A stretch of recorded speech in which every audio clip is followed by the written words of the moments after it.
Hi everyone, Namaste. And today I really wanted to talk about how many gods are there. A lot of the time in school, I am asked about how many gods are there in Hinduism. And so I thought, let's just have a little conversation about it. I guess I'm talking by myself, but anyway. So I guess it depends what perspective you look at it. It's because Hinduism is quite a broad religion. It's got everything for everybody, so that you can understand God in the way you wish to understand God.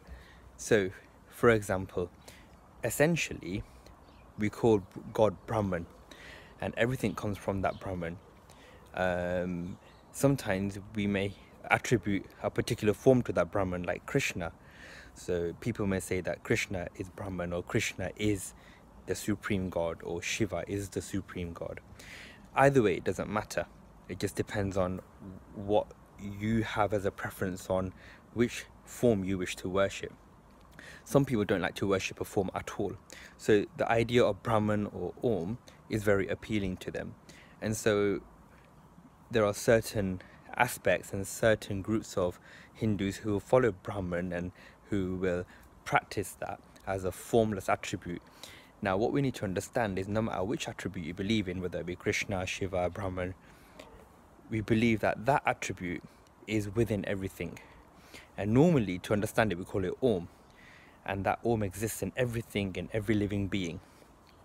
Everything around you, living and non-living. So how many gods are there? Well, there is a saying that there's 33 million.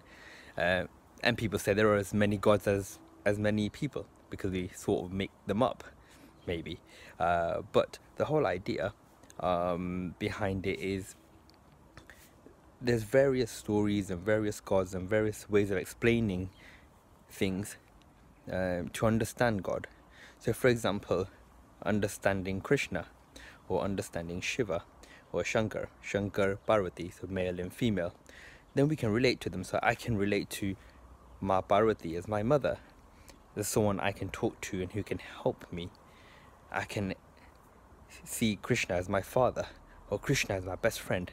I can see Shiva as the father. Their children, Ganesh and Kartikeya. So, then these forms become real, because they all have stories, they all have mythology or something behind them for us to relate to and tell us a story about. So really, in essence, if you think about it, it depends on how you want to believe. You don't have to believe in a god in Hinduism. There's no force, there's no sort of push towards it. But the idea that Brahman and it exists everywhere and that existence is in everything is the idea of Om and Brahman, and that's quite abstract. So really, you can believe in God in whichever way you wish to believe in God, and depending on which God you believe in, or which aspect of God you believe in, there are various processes, because each God has their own mood and has their own personality. Not that they're different, but they just have their own personality, and that's really nice, because you can then relate to them. So I can relate to Ganesh as my friend, I can relate to Krishna as my best friend. There's so many aspects, so many things. Now, even further on, there's avatars, and avatar means to come down. And it's a physical being that we relate to God as God. Now, there are 10 main avatars that are expounded and well known about. The two that are really well, or three that are really well known about, one is Krishna, the other is Ram, and the other is Buddha. So these are known as actual people who walked the earth.